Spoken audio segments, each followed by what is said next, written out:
بسم اللہ الرحمن الرحیم۔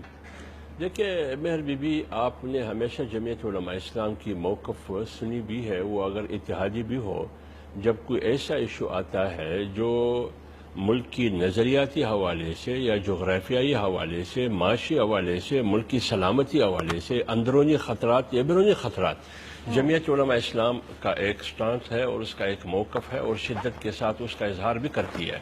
اس کی تاریخ بھی گواہ ہے اور ہماری ماضی بھی گواہ ہے۔ دوسری بات یہ ہے کہ کرپشن، جس طرح زاہد خان صاحب نے کہا کہ جس طرح دہشت گردی، انتہا پسندی، قتل اور غارت گری،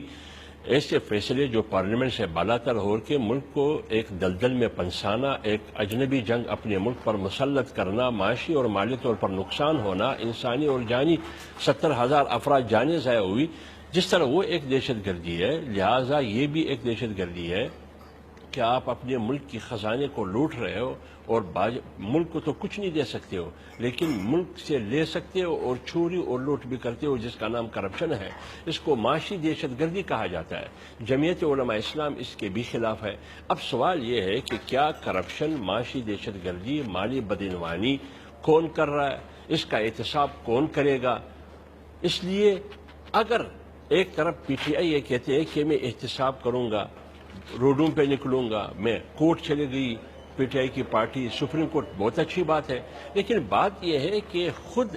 پارٹی اپنے آپ کی خود احتسابی کے لیے تیار نہیں ہے۔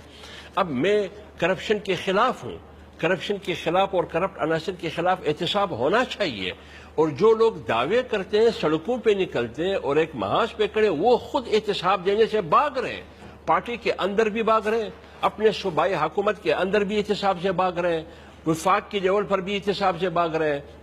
پارٹی کی فنڈنگ کے حوالے سے ان سے حساب مانگا جا رہا ہے، الیکشن کمیشن مانگ رہا ہے، اکبر اس بابر کے کیس میں وہ بھاگ رہا ہے، ریٹائر وجیہ الدین کہتے ہیں کہ آپ نے انٹرا پارٹی الیکشن میں پیسے استعمال کیا ہے، کرپشن ہوا ہے، اس سے وہ بھاگ رہا ہے، وجیہ الدین کو دیوار سے لگا دیا اور نکال دیا پارٹی سے۔ تو آپ مجھے بتائیں کہ میں کیسے یقین کروں کہ واقعی احتساب چاہتے ہیں؟ یہ کیسے میں یقین کروں اگر سپریم کورٹ اور سندھ ہائی کورٹ کہتے ہیں کہ لاڑکانہ میں 90 ارب ڈوب گئے اور کرپشن ہوئی ہے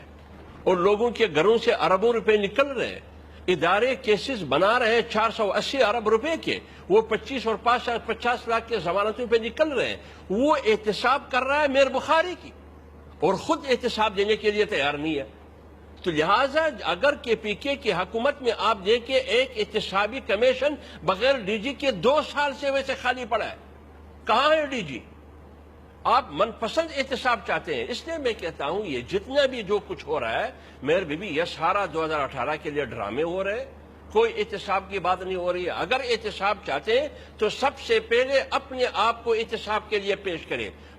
بیرونی فنڈنگ آپ کمپنیوں سے لے رہے ہیں، جن کمپنیوں میں یہودی بھی ہے اور ہندو بھی ہے، لہٰذا وہ حساب دے۔ سپریم کورٹ کہتے ہیں کہ حساب دے، لیکن آپ حساب دینے کے لیے تیار نہیں ہے۔